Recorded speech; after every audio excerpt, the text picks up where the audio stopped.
ಕನ್ನಡ ಕುಲಕೋಟಿ ಬಾಂಧವರಿಗೆ ನಮಸ್ಕಾರಗಳು.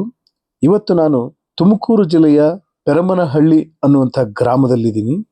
ಈ ಪೆರಮನಹಳ್ಳಿಯಲ್ಲಿ ಏನಪ್ಪ ವಿಶೇಷ ಅಂತಂದ್ರೆ, ಮಾನಸ ಮಂದಿರದಿಂದ ಒಂದು ವಿಶೇಷವಾದ ಕಾರ್ಯಕ್ರಮ, ಬಹಳ ಭಿನ್ನವಾದ ಕಾರ್ಯಕ್ರಮ ಪ್ರಾರಂಭ ಆಗಿದೆ.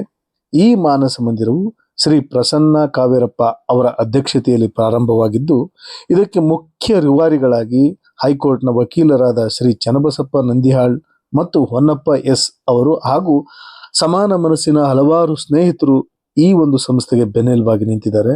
ಈ ಸಂಸ್ಥೆಯ ಕೆಲವು ಹಿರಿಯರು ಮತ್ತು ಬುದ್ಧಿಜೀವಿಗಳು ಅವರ ಮುಂದಾಳತ್ವದಲ್ಲಿ ರಂಗಧ್ವನಿ ರಾಯಚೂರು ಈ ಸಂಸ್ಥೆಯ ಸಹಯೋಗದೊಂದಿಗೆ ಮಾನಸ ಮಂದಿರದಲ್ಲಿ ಪ್ರಪ್ರಥಮ ಬಾರಿಗೆ ಮೊದಲ ಹೆಜ್ಜೆ ಅನ್ನುವಂಥ ಮಕ್ಕಳ ರಂಗ ಶಿಬಿರ 2026 ಎಂಬ ಕಾರ್ಯಕ್ರಮ ಪ್ರಾರಂಭವಾಗಿದ್ದು 10 ದಿನಗಳ ನಿರಂತರವಾಗಿ ಈ ರಂಗ ಶಿಬಿರ ನಡ್ಕೊಂಡು ಬಂದಿದೆ.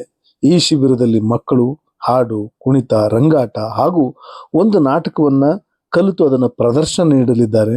ಆ ಪ್ರದರ್ಶನವನ್ನ ಮುಂದಿನ ವಿಡಿಯೋದಲ್ಲಿ ತಾವು ನೋಡ್ತೀರಿ. ಮತ್ತೆ ಸಿಗೋಣ ಮುಂದಿನ ವಿಡಿಯೋದಲ್ಲಿ. ನಮಸ್ಕಾರ.